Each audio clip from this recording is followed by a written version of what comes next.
Hi, everyone. My name is Christian Jorgensen, and I'm one of the legal advisors in international humanitarian law at the American Red Cross National Headquarters. Today, we'll be having our speaker, Eric Schmitz, talk to us about climate change and its relation to displacement and conflict and how it intersects. Eric Schmitz is our Henry P. Davison Fellow within our office, and we're very fortunate to have him on our team. Eric has, since he came, brought a very new perspective on IHL, specifically its intersection with climate change and the importance of both issues and talking about them in the public and teaching the public about that. Eric formerly worked for the National Veterans Legal Services Association, and he has his law degree from the University of Miami. So without further ado, I want to welcome Eric Schmitz, our speaker today. Eric, the floor is yours.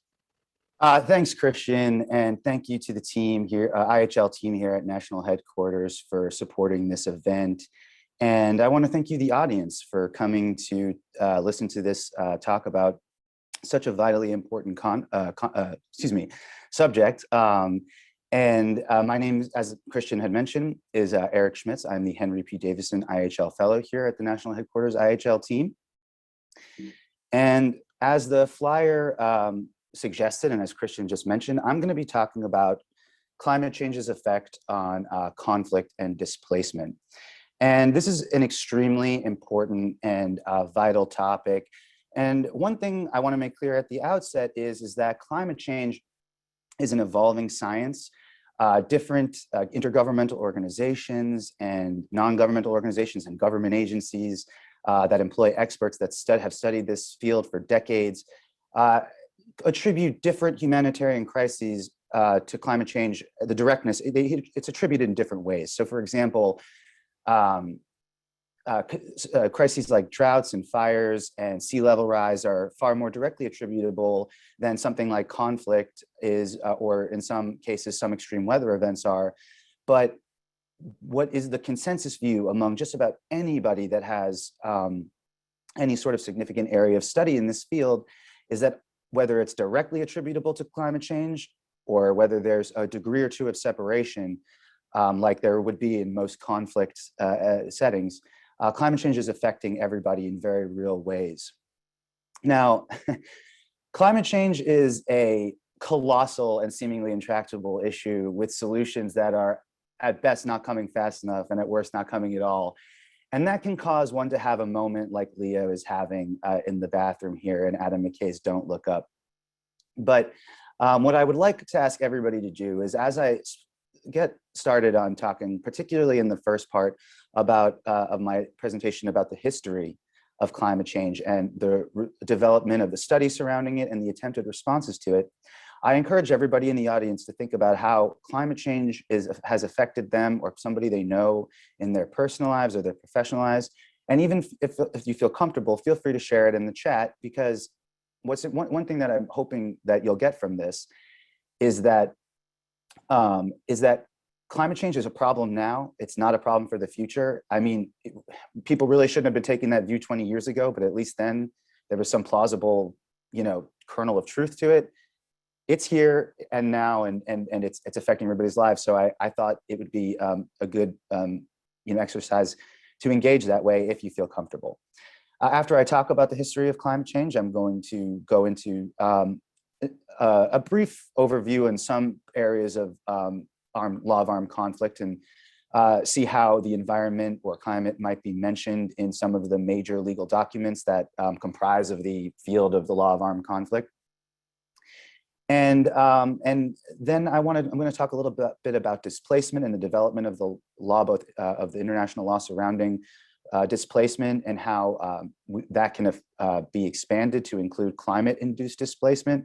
I'm going to talk about some examples of how climate change has affected, some case examples about how climate change has affected conflicts and human rights crises or humanitarian crises that are currently going on. And if we have time, maybe go into some possible future responses. So to start out, I'm going to talk about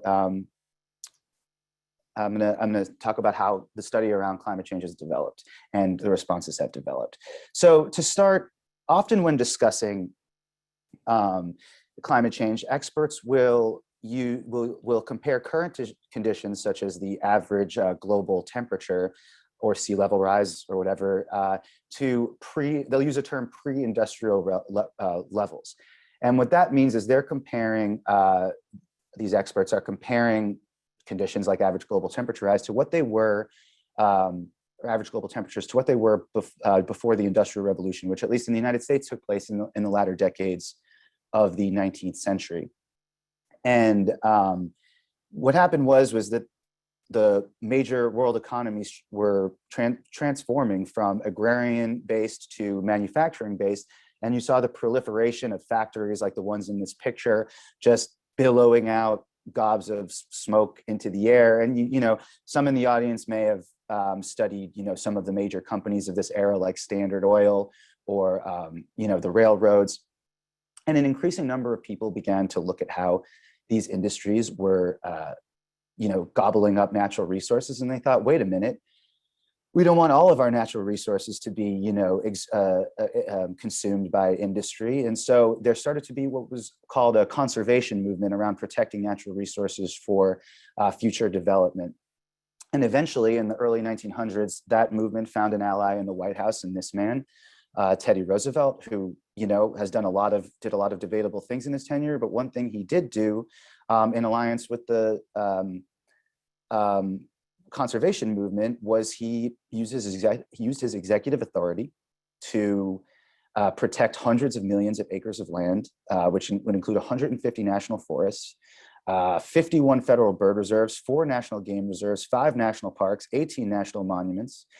And this was sort of the main progress that was made in the early iterations of responses to what people rightly perceived as harm to the environment. So the next 50 or 60 years happened, and during those years, there were 2 world wars, both of which I'm sure, particularly with the dropping of the atomic bomb, had major impacts on the environment and climate. But really, one of the most important things is sort of after World War II, the proliferation of industry from the industrial ramp up that got the Allies ready for a war setting in World War II wasn't really ramped down. It was just repurposed to private industry. And and with the proliferation and of industries, a lot of these companies had a free rein to operate in ways that were very harmful. There was pollution, there were toxic materials in the products, and this would cause major communities surrounding the factories of these companies to develop diseases. It caused workers at these companies to develop diseases, and it caused consumers who handled the toxic nature of these products to develop diseases. And not just that, the pollution was widely seen, that came from these companies, were widely seen to be extraordinarily harmful to the environment. And so it took some time, but in the 60s and 70s, we saw the proliferation of advocacy groups who were, you know, formed in order to fight the, you know, some of the toxic elements of these pollutive industries and these companies that were not, you know, were not regulated and were sort of acting irresponsibly and harmfully. And as I've heard happens, though it happens less now, national policy followed the advocacy, and we had the United States government passed a series of pieces of legislation that were very sweeping and very transformational, including the National Environmental Policy Act, the Clean Air Act and its amendments, and the Clean Water Act, as well as the Occupational Safety and Health Act, which has been in the news lately. And the agency that came from some of these pieces of legislation, the EPA, continue to be active today in both creating rules that are supposed to theoretically ensure communities are safe from pollution, and also to reduce the emissions that companies can put into the environment. And it's worth noting that both the advocacy groups and the government, in some cases, still use these pieces of legislation today to enforce rules against industry and to, fight for what became a movement called the environmental justice movement, which sort of formed out of the the fact that a lot of communities that were being negatively affected by the practices of these companies were poor or minority communities, and there needed to be advocates in order to make sure that there was proper redress and that there was prevention in the future. A lot of the climate change discussion has dual tracks. You have mitigation, because climate change is with us and its effects are here, and prevention, which is how do we stop from making things worse. And so that's the environmental justice movement sort of operates on those two tracks as well. And before I move on, I want to give a shout out to really to indigenous groups, both across this country and across the world. Far before the federal government, far before many of these groups, indigenous groups in the United States and across the world, were the strongest and most ardent advocates, and still are to this day, for the planet and for to protecting the climate, and to engage in a discussion about climate change and how we've responded to it, and not shout out those groups would be a disservice both to those groups and this presentation. So I wanted to make sure that there was proper recognition there. So in the decades that followed, there were growing alarm bells in the scientific communities that started to study trends in climate. There began to be consensus that with the development of technology to track these trends, that the centuries worth of emissions from factories and other places and other practices that were deleterious on the environment were starting to cause major long-term negative trends, including the rising of global temperatures, the more erratic rainfall, rising sea levels, and other such things. And it took a while, but in the 1990s, this became a mainstream issue in the geopolitical community. And the first act was the United Nations established the UN Framework Convention on Climate Change, which is the foundational international legal instrument on which international climate agreements have been built for the past 3 decades, and I'm sure will continue to be. The UNFCCC is a framework for international cooperation to combat climate change by limiting average global temperature increases and the resulting change in the climate, and coping with the impacts, which were already by 1992 seen as inevitable. The UNFCCC contains provisions that require parties to develop policies that curb pollution, protect natural resources, promote sustainable development, and promote the development of clean energy and technology that will benefit the safety of the environment. Another aspect of the UNFCCC is, and this is an element that actually has caused that has stymied a lot of progress since then, is that it was widely viewed that wealthy countries that benefited from pollution and caused and was largely seen as having the far lion's share of causing the changing climate, that they shoulder more of the economic burdens than developing companies who did not benefit from causing the climate to deteriorate, and is willing to sacrifice taking part in those practices. And it was thought that wealthy countries should shoulder that burden, and that seems fair. However, agreement was never really, people have not been able to come to agreement on who shoulders how much of the burden, and it has often stymied progress on that front. But the UNFCCC was really an agreement to agree. It established a foundation, and it is on which to build, and it established a means for parties to meet and agree to things in the future. So the mechanism for that was a conference of the parties, or COPs. And we actually just recently had COP26 in Glasgow, and I think. And I'm going to get to that in a couple of slides.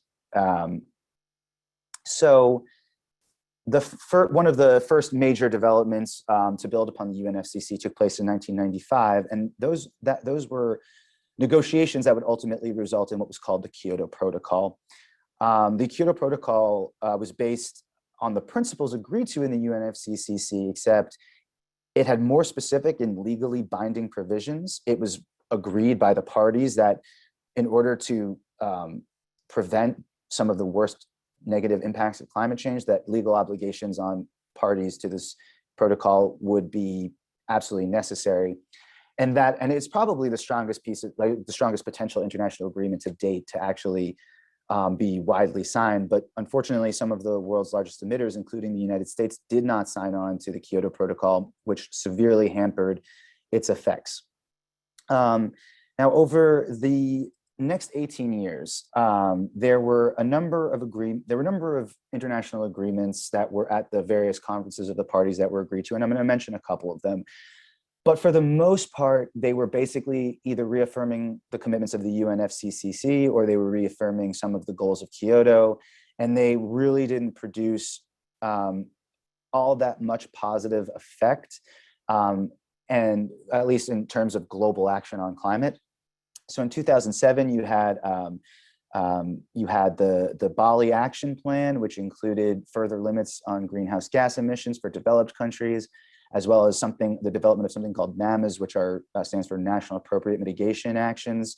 As I mentioned, there's mitigation and prevention, and these were commitments by countries to institute mitigation actions. But nothing much came of this. There was 2009 was highly anticipated to be the COP in Copenhagen, was widely anticipated to generate progress. No such luck. It was really a huge disappointment. There were following agreements in Cancun, Mexico, and Durban, South Africa, and Doha, Qatar. And all of these were mostly, as I mentioned, reaffirming the principles of the initial UNFCCC or some parts of Kyoto. However, then in 2015, we get to what's known as the Paris Climate Accords, or the Paris Agreement. And this is really the culmination in international cooperation on climate change. The Paris Agreement seeks to accelerate and intensify actions and investment needed for a sustainable, low carbon future. Its central aim is to strengthen the global response to the threat of climate change by keeping global temperature rise this century below 2 degrees Celsius above pre-industrial levels. And it aims to actually keep that average global temperature rise to 1.5 degrees Celsius above pre-industrial levels. And currently the entire planet is a signatory to this agreement. It's important to note that one of the reasons that Paris was successful at Kyoto likely wasn't, is that the commitment, the legal nature of this document is it's a commitment by the entire world as of now to institute practices that will reduce greenhouse gas emissions and other practices harmful to the environment in order to ensure that the temperature rise remains only at 1.5 degrees. But it doesn't, it doesn't dictate on an international level what countries do. It's basically like, we're going to go back and figure this out and institute changes that are in the interest of this goal. And then every following year, this was COP21. There's been 5 since then. I believe this one in 2020 because of COVID. But every year you come together and you discuss the progress you made, and you start lay out goals for the next year. So that sort of brings us to the present day. I want to quickly mention that Paris is widely seen because of its lack of sort of enforcement and teeth for forcing parties to commit to lowering gas emissions.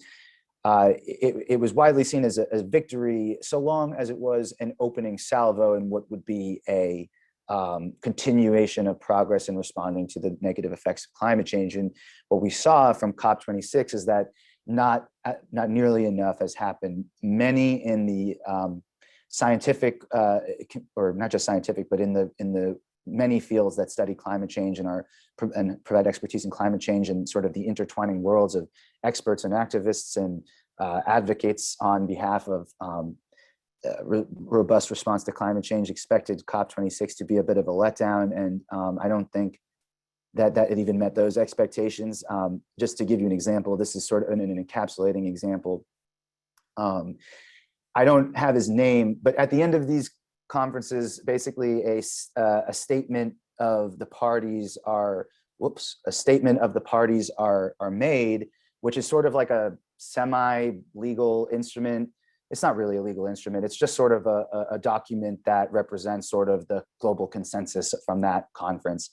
And initially, my understanding was that there was supposed to be really strong language committing countries to basically stop, using to commit to like starting to roll back dirty forms of energy, including coal, and that language was basically taken out to allow tons of wiggle room. And actually, the person whose name I don't have at my, right now, who actually the official who presented the statement of the parties, apparently when reading this sort of diluted language on commitments to reducing dirty energy, actually got choked up.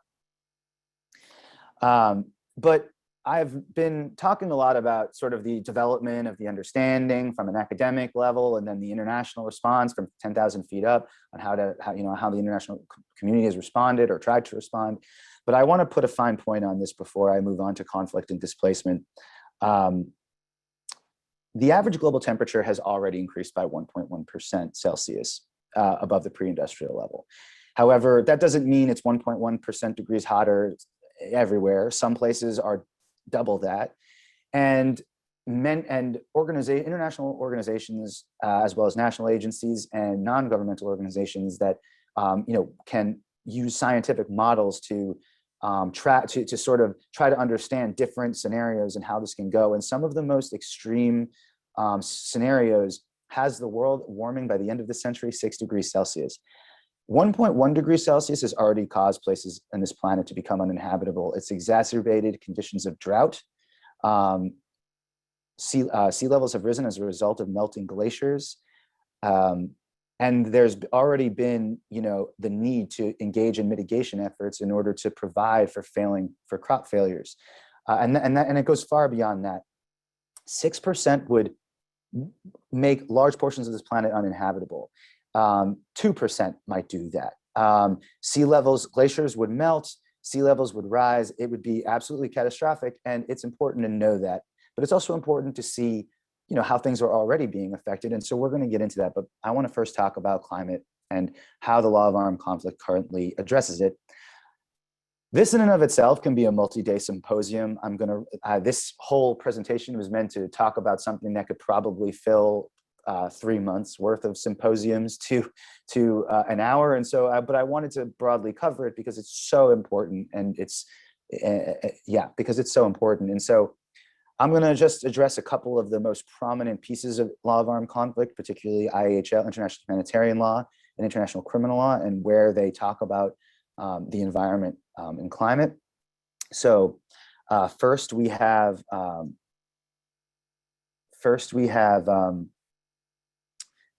and sorry, just for a second, before I do that, I want to engage you in the audience again, because I want to maybe, as I go through climate, how climate is addressed by law of armed conflict, and then how climate is affected by displacement is affected by climate, and how, and then get into some of the case examples. I was hoping you in the audience could think about armed conflicts that you might have read about where there was some tie into climate change, and if you feel comfortable to engage the chat with that. Okay. So first, we have the Geneva Conventions, the founding documents of IHL and their additional protocol from 1977, Article 55, protection of the natural environment. If I can just read, it says, care shall be taken in warfare to protect the natural environment against widespread, long-term, and severe damage. The protection includes the prohibition of the use of methods or means of warfare which are intended or may be expected to cause such damage to the natural environment and thereby to prejudice the health or survival of the population. The Rome Statute, which is the founding document of the International Criminal Court, it basically makes targeting objects that would have a widespread negative effect on climate change. It makes it a war crime. And so these are sort of two of the most prominent features of the law of armed conflict, and then accountability for it, that mention the environment. And one thing that I think is important to note, and if you look at the broader scope of laws that involve this, which are, some are written and some aren't. International customary laws are not always, found written. But the common theme is that these address harm to the environment as conflict is already going. Vitally important. But one thing that I'm hoping to, sort of talk about and highlight in this presentation is how the climate change is affecting the start of armed conflict, and how climate change affects how we view armed conflict. And so that's something to consider as you think about this, that it's not just important to address how the parties to a conflict already going address handle the environment, but also how climate change affects the conditions that lead to armed conflict. So next I want to talk a little bit about displacement. The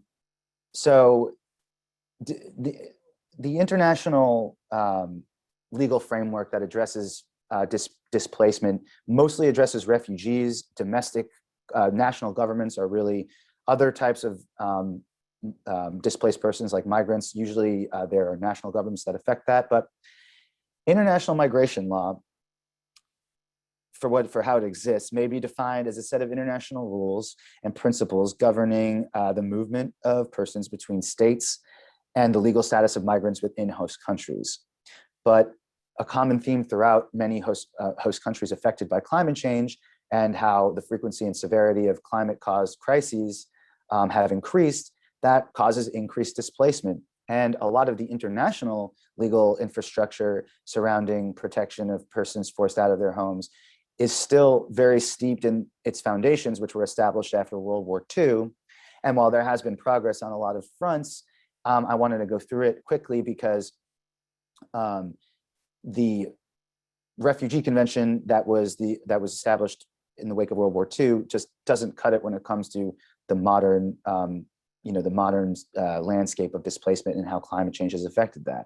So in 1951, the United Nations passed the convention relating to the status of refugees. And that came into effect in 1954 and provided protection to persons who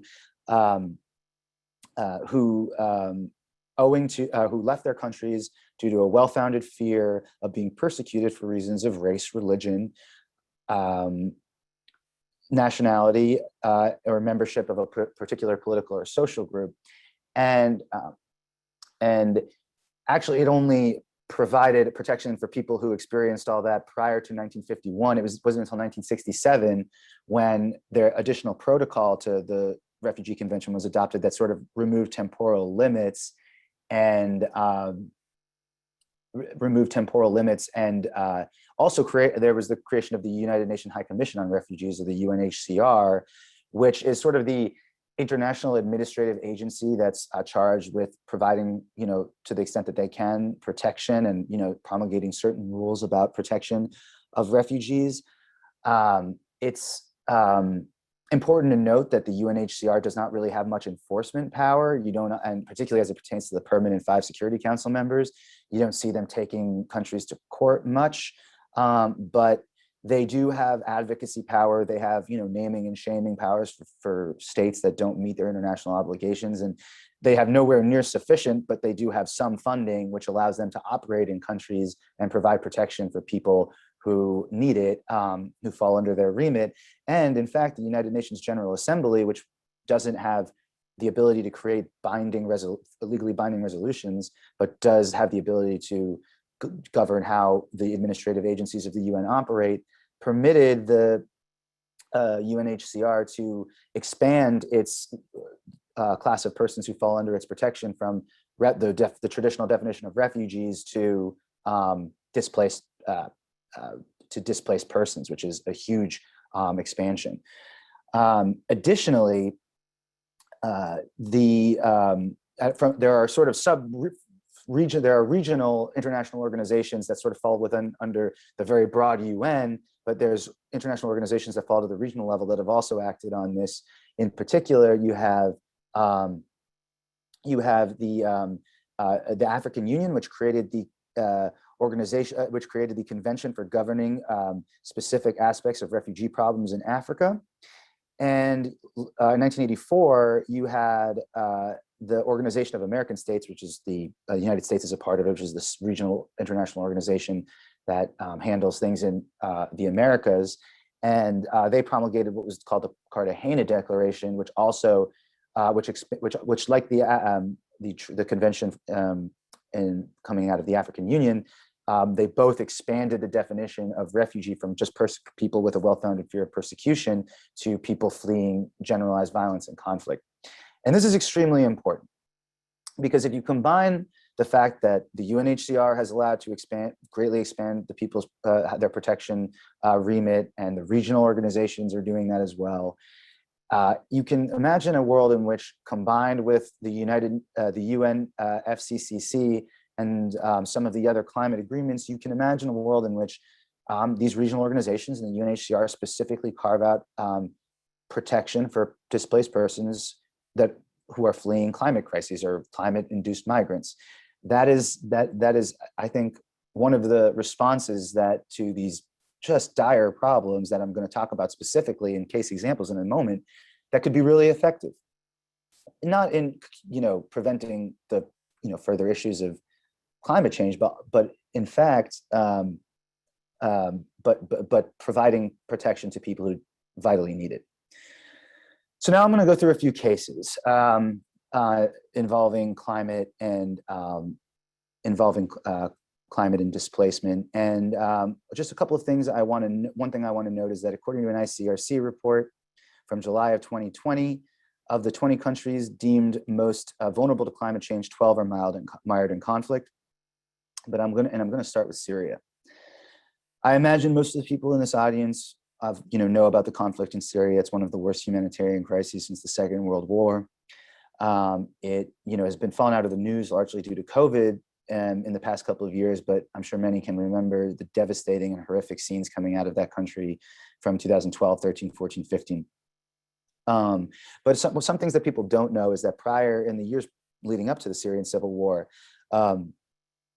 it experienced one of the worst droughts in centuries, and it is estimated that about 60% of Syrian land was rendered uninhabitable by these severe droughts.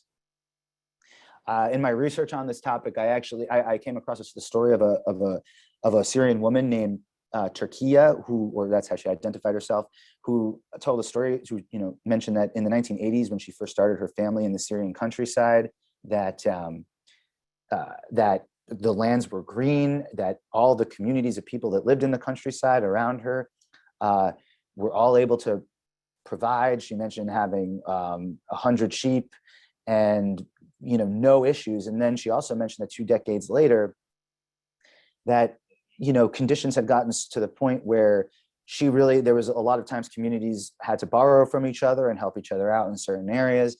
And then by 2009, in the heart of this drought, nobody could provide anything to eat. Nobody could help. No neighbors were unable to help each other out. Nobody was able to grow a thing. And you can see how that would cause somebody to get up and leave. Now, in 2009, the United Nations and the International Federation of the Red Cross and Red Crescent reported that 800,000 people had lost their entire livelihood because of these droughts. And the UN and other non-governmental organizations operating on the ground mentioned that up to 3 million people were thrust into extreme poverty during this time period. And one of the most conspicuous results of these droughts were that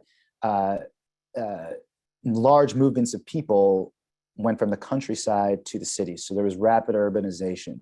In the last months and year of the crisis, it was reported that crop failures and farming villages around the city of Aleppo had caused approximately 200,000 people in that region alone to leave for the cities. The countrywide situation had been described as a massive exodus of farmers, herders, and agriculturally dependent rural families from the countryside to the cities. So then the history, speaks for itself. March of 2011, so Syria is now in its 12th year, entering its 12th year of conflict, which is absurd. But in March of 2011, peaceful protests broke out in Daraa, a city in the south, spread across the entire country. It was met with massive backlash, a massive crackdown, and very violent, and caused, as far as we know, hundreds of thousands of lives, hundreds of thousands of civilian lives. and millions of people displaced. And scientists that study the climate have increasingly argued over the past, almost 11 years that the drought that exacerbated the conditions leading to this conflict were caused by climate change. In 2012, a study by the Center for Climate Security explicitly rejected the prevailing wisdom at the time, that the Civil War commenced out of the blue, and attributed to both environmental mismanagement by the regime as well as climate change. The United States' own National Oceanic and Atmospheric Association also attributed the drought to climate change. And other organizations have put more of the onus on the regime's environmental mismanagement. But what the consensus is that humanity's interaction with the environment is causing major problems that aren't just the 1.5 degrees Celsius or the 2 degrees Celsius or the rising sea levels, but are ultimately the conditions that this leads to is leading to serious armed conflict. Next, I want to talk about Mali, which has been in the news recently. Mali is extremely vulnerable to the effects of climate change, particularly in the long term. The impact of climate change can exacerbate the risks of conflicts due to factors such as livelihood security, herder-farmer relations, resource disputes, community conflict, governance, social marginalization and exclusion, and more. Mali faces increasingly frequent periods of drought and flooding, as well as general deterioration of public services. The agriculture sector, which, as far as I was able to research the most recent numbers, it employs 2/3 of Mali's labor force and makes up 39% of its GDP. And Mali is forecast to become hotter with more erratic rainfall, impacting seasonal regularity and increasing risks of droughts and floods. So, both extremes. But this erratic rainfall, has had increasingly deleterious effects on people's ability to stay employed. And Mali right now is currently undergoing a dramatic insurgency in parts of its countryside that is costing a huge amount of lives. And you can imagine how the incentive structure is warped if you cannot, earn an income or, provide for your family, and people, come along and say, well, fight for us and, we'll provide for your family. You can imagine how the incentive structure is warped there. And that's extremely important to consider when, you talk about the more directly attributable things to climate change, like droughts and erratic rainfall, because might not be a direct link, but it's a clear link. The toll is extreme. Thousands of people have died in Mali since these insurgencies really kicked off. Hundreds of thousands of people have been displaced. France is helping fight the insurgency, but that's even sort of on the rocks right now, because there have been 2 coups in 2 years. And I'll repeat this for emphasis, even though I've said it. I'm not trying to say that there have been 2 coups d'etats in Mali because in the past 2 years, specifically because of a warming climate. But I just urge people to look at what the effects of climate change are and how that can exacerbate the conditions in which coups happen and conflict happens.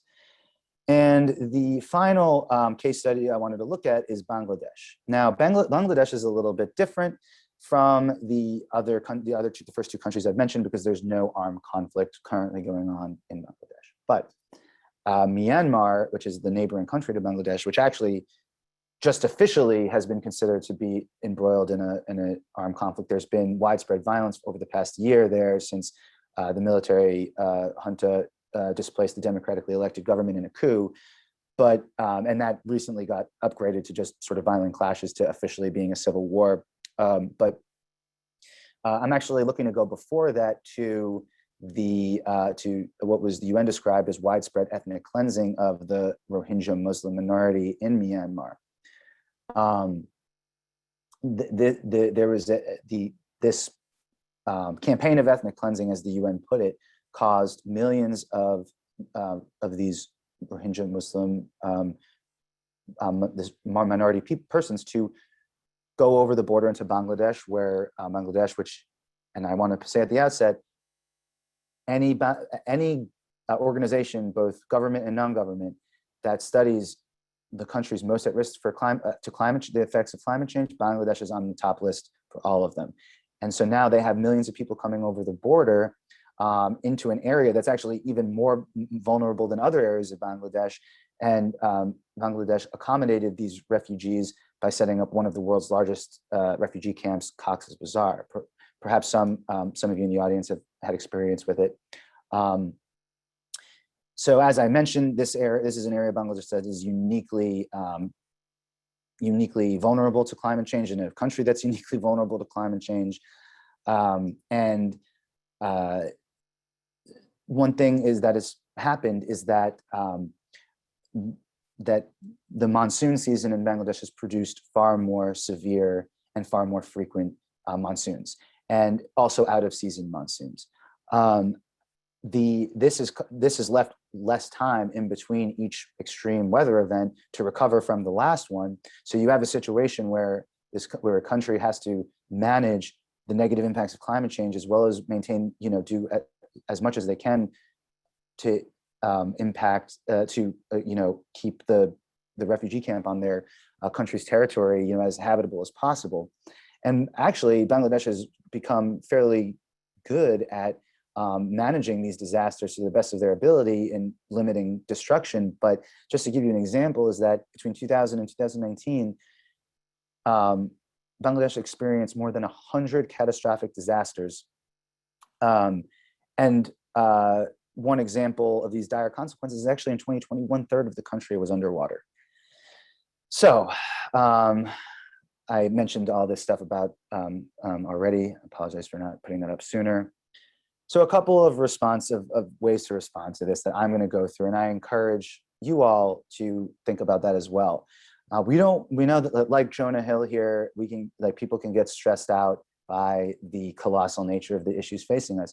And when that level of stress hits, if you care about these issues like I do, you can, let it take you over, and, just sort of shut down. And I can either confirm nor deny that that's happened to me, but you can also turn it into being proactive.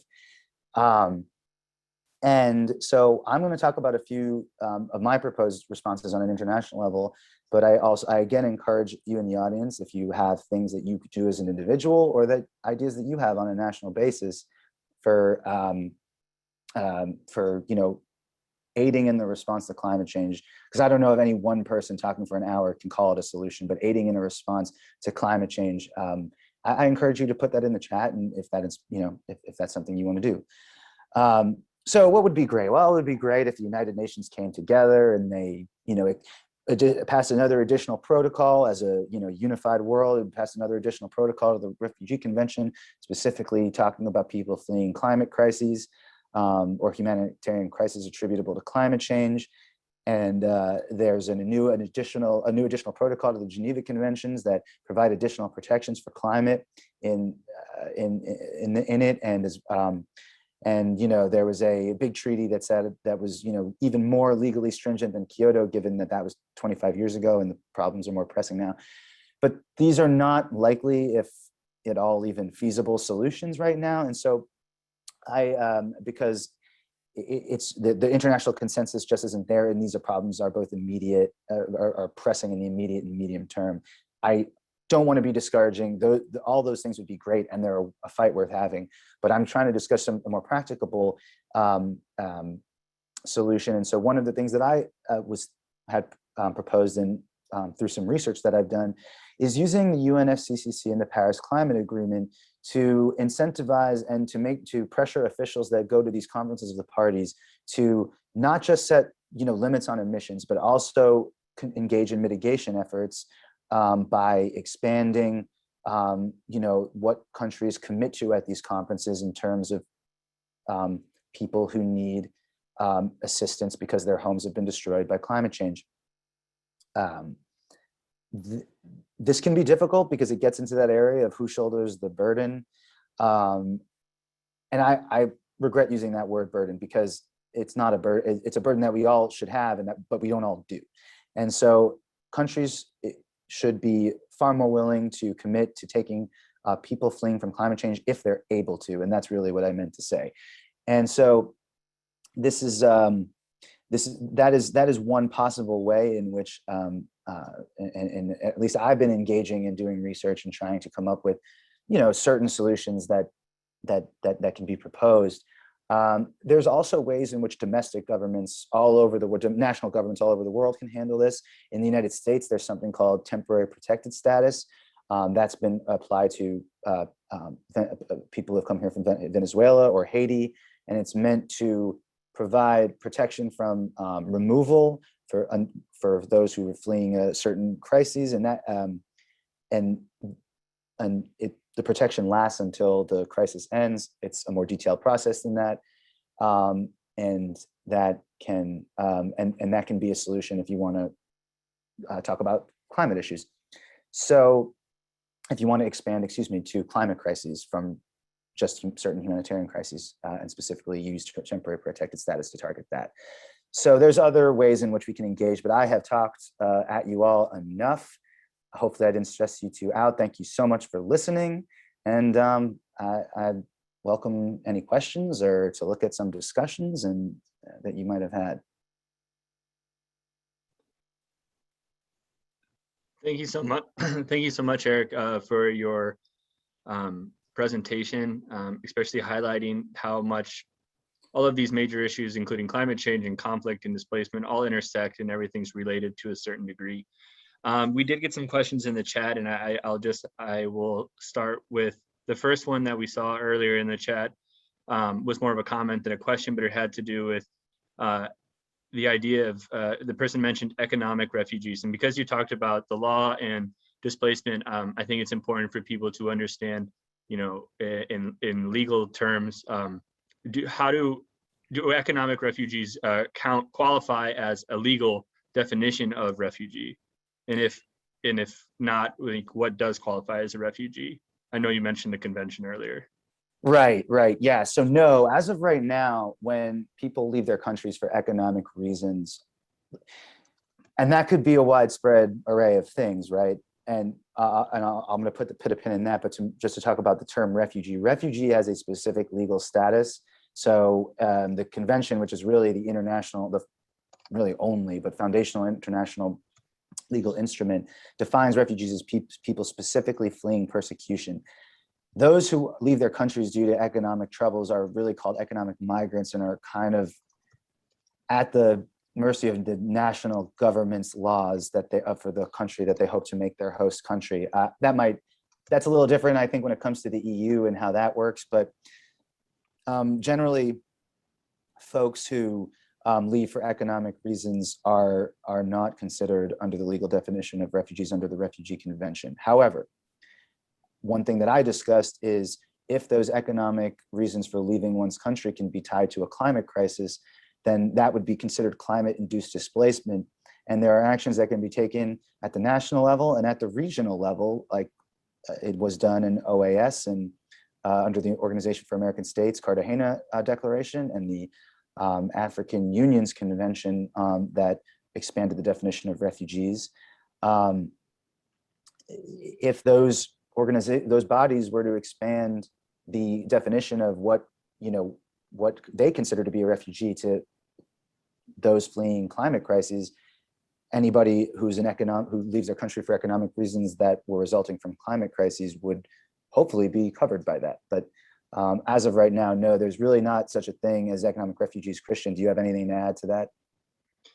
I mean, if I could just add one thing, what you were kind of talking about is that technically, if a person is wanting to get the legal definition of refugee status or get that attached to them as a reason for having immigration status in a certain country or humanitarian status for immigration purposes in a country, that economic part needs to be tied to one of the 5 factors that are in the 51 convention. For example, if a country has a law that says X race is not able to participate in the marketplace or is not allowed to be hired, you could show that they're being persecuted for their race, and therefore that has caused their economic problems, but it can't be their economic situation alone. Right. But the next question we have is about animal agriculture and climate change. So it says animal agriculture is one of the leading causes of deforestation, which then leads to carbon being emitted. We see other greenhouse gas emissions such as methane. Compared to carbon, methane resides in our atmosphere for a short period of time. This topic has a tendency to be overlooked. What is your opinion on how animal agriculture contributes to climate change? How can we persuade the public to make personal changes based on these facts? But also, I'll add to that, in your research about when it's specifically about conflict, do you see this? Do you see any connection with conflict, or maybe more of a connection with countries whose major industries are agriculturally based, specifically livestock? Right. Yeah. So that's a great question, and it highlights something that I maybe should have done more emphasizing in the presentation, which is just that climate change sort of affects these industries at every level, meaning that depending on where you are in the world. So just to give you an example, that you have agriculture practices in developed countries that are causing these issues with climate change, or having a deleterious effect on the climate, that then render the agricultural sectors in certain developing countries, that can obviously, that it's not, I'm not putting a causal link on the agricultural practices of developed countries as the sole reason for why people can't grow things in the developing world, but the climate change is the cause and the effect of so many of these issues. And as you mentioned, in terms of conflict, the lack of ability to engage in certain agricultural practices are such a, just completely warps the incentive structure in so many of these countries, where and just creates a feeling of, not just a feeling, a atmosphere, a climate of instability. Not to overuse the word climate, but an atmosphere of instability.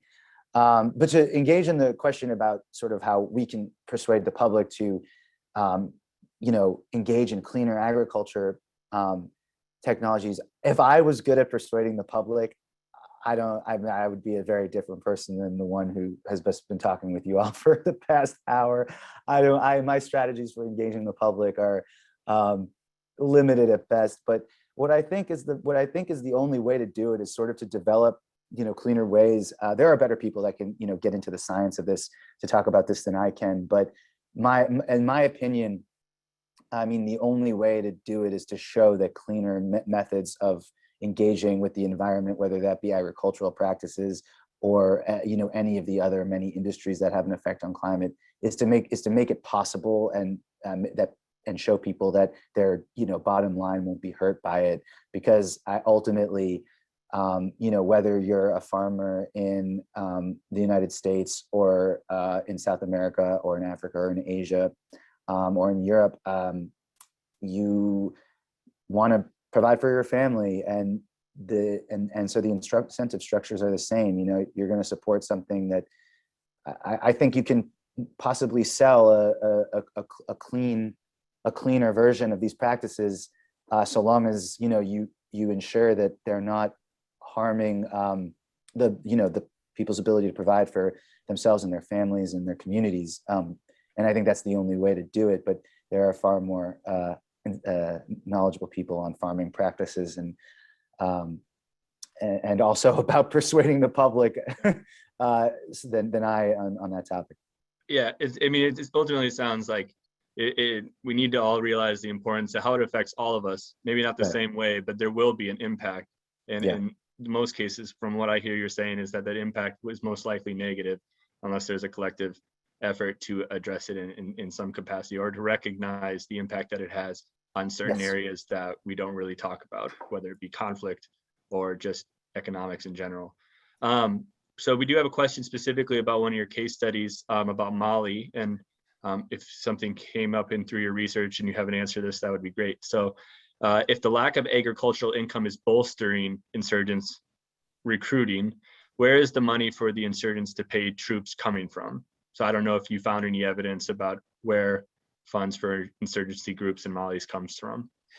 So I didn't specifically look at the funding in Mali for insurgents in Mali, but a lot of these insurgents, and I can speak to this in general terms, and I would be happy to, if you want to give my email information out, Christian, and I apologize, forgot to put a slide with my email information. But if you want me to address this further, I would be very happy to like dig more into it.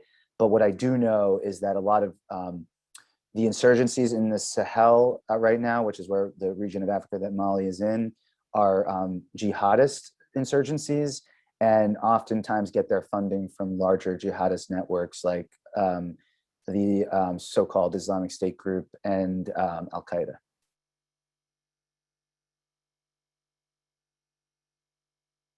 Sorry, I just realized that I put myself on mute. The next question is, on a more regional scale, what options do you think governments have, / what do you think stable governments should do to support their citizens being threatened by climate change and improve their resilience? Because, and I'll add on to that, because it sounds like, in certain cases, it might, in many cases, the climate change affects socioeconomic inequality, for example. Like, what should countries do in that case? Because that seems more of a domestic issue than an international one. Well, it's a domestic issue in some sense. It's also an international issue in the sense that climate change is a global issue that affects all of us, but also affects some worse than others. And a lot of the people who it affects worse than others is people that took very little part, if any. It was called in a news article I read the other day, a rounding error, as the amount of the percentage of the problem that some of these countries that are negatively affected by climate change in more profound ways, their contribution to the problem is a rounding error. And so it is an international problem in the sense that a lot of countries that have been so negatively affected by climate change need assistance from the international community. And so what I think needs to be done is there needs to be a, sort of a consensus by those in international organizations like the UNHCR. There just needs to be advocacy to provide funds for these countries in order to better assist people, with programs that can provide so that people can provide for their families, and there needs to be an ability to engage in both mitigation and prevention measures, so that the negative effects are limited and people can recover from some of the negative effects that have already been visited upon them. So really, I think that there's a twofold problem. It's funding and governance. And so do the countries need to engage in policy making that addresses the negative effects of climate change, and they need to have the resources to do it, and they need to then actually do it. And part of that would be providing alternate means of growing crops.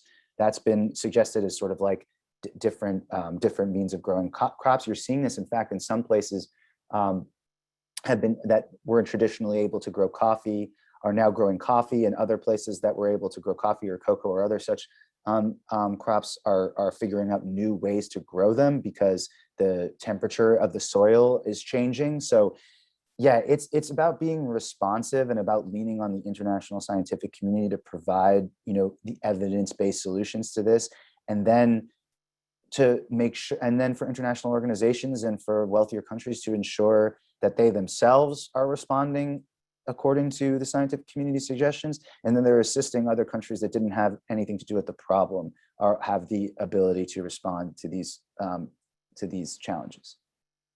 I don't know if that was a sufficient answer. We have about a minute left, and we have somebody with their hand up, and they're unable to use the Q&A function, so I'm just going to take Jill Hoffman off mute really quick. So Jill, Yep. Yeah, thank you so much. I was so excited by what you've said.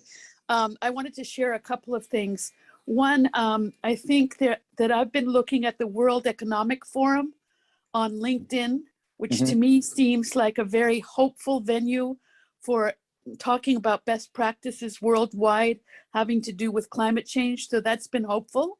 The other thing is at a local level, it seems like educational forums like this one would be really useful to bring in state congressmen and congresswomen and senators or indigenous groups that work in your local population to educate about climate change, so that there's a dialogue between, let's say, Red Crossers and what's happening locally, and they see a connection. Because, for instance, I live in Santa Cruz, California. We just had the tsunami sort of devastate our harbor 3 blocks from where I live. That's climate change happening, but that's not in a conflict zone. But I think World Economic Forum does talk about climate zones and such. And so it's important to bring in the indigenous people who have been working on climate change for years and years and years. Thanks. That's what I'd like to say. Thank you so much for that. And I'm so sorry to hear about how your community has been affected by that tsunami. And I couldn't agree more. Let me just start by saying that indigenous communities are vital, and they have been on the front lines of this for far longer than I've even been alive. And so I couldn't agree more about that. And I totally agree with your point about bringing different communities together to make this sort of like a whole of society response, because that's what it's going to take.